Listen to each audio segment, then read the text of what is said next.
দেখো এই মাছটা পড়েছে, এইটার কোনো রেসিপি করো। রুই মাছ, ছোট রুই মাছ, আর কি করব? কিছু একটা করো না। আচ্ছা তবে চলো এটা দিয়ে ট্রাই করা যাক কোনো কিছু একটা রেসিপি।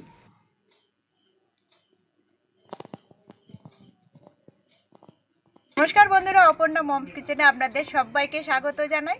তো আজকে একটি নতুন ভিডিও নিয়ে চলে এসেছি। যে রুই মাছটা পড়েছে দেখুন, কেটে বেছে ধুয়ে নিয়ে চলে এসেছি। তো এই রুই মাছটার বড়া বানাবো আজ। একদম নতুন ধরনের রেসিপি এটা, আপনারা দেখতে থাকুন, আশা করি ভালো লাগবে। তো এখানে মশলাটা আমি বেটে নিচ্ছি। মশলার মধ্যে আছে জিরে আর পোস্ত। এটাকে ভালো করে শিলের মধ্যে বেটে নেবো। তো মশলাটা বাটা হয়ে গেছে, একটা বাটির মধ্যে তুলে নিচ্ছি।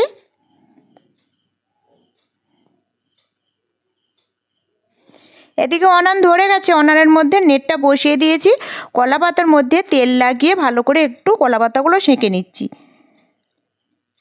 যাতে কলা পাতাগুলো ভাঁজ করতে সুবিধা হয়, ভেঙে না যায়।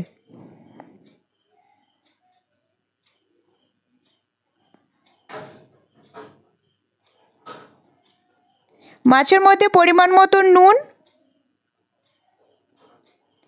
লঙ্কা গুঁড়ো, হলুদ গুঁড়ো, তেল, পেঁয়াজ কুচি,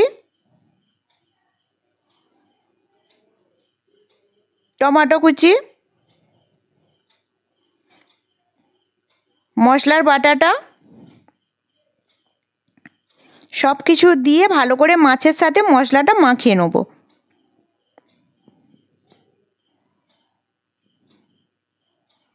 দেখুন কত সুন্দর মশলাটা মাখানো হয়ে গেছে। তো কলা পাতার মধ্যে দিয়ে ভালো করে ভাঁজ করে নেব।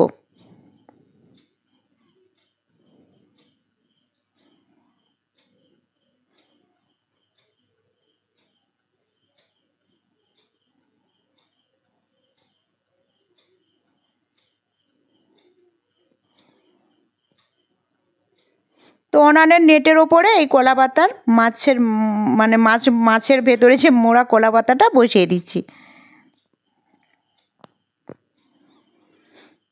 তো উল্টে পাল্টে এই মাছের পোড়াটা আমার এখানে আধা ঘন্টার মতো টাইম লেগেছিল। তো দেখুন পোড়াটা আমার এখানে রেডি হয়ে গেছে। এবার আপনাদের খুলে দেখিয়ে দিচ্ছি ভেতরটা কেমন হয়েছে।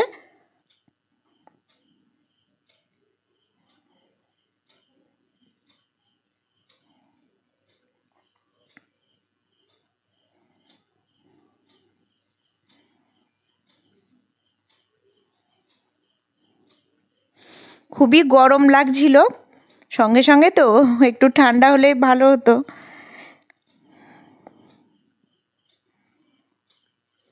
তো দেখুন মাছটা কিন্তু খুবই সুন্দর সেদ্ধ হয়ে গেছিলো, আর গন্ধটাও খুব সুন্দর উঠেছিল।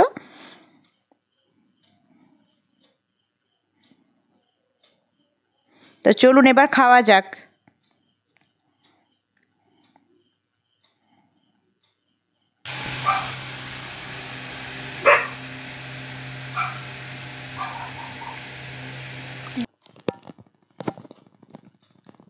মাছের পোড়াটা খেতে খুবই দুর্দান্ত লেগেছে। বন্ধুরা আপনারা চাইলে এভাবে রুই মাছের পোড়া বানিয়ে খেতে পারেন। আমার এই ভিডিও যদি ভালো লাগে লাইক কমেন্ট ও শেয়ার করবেন। টাটা।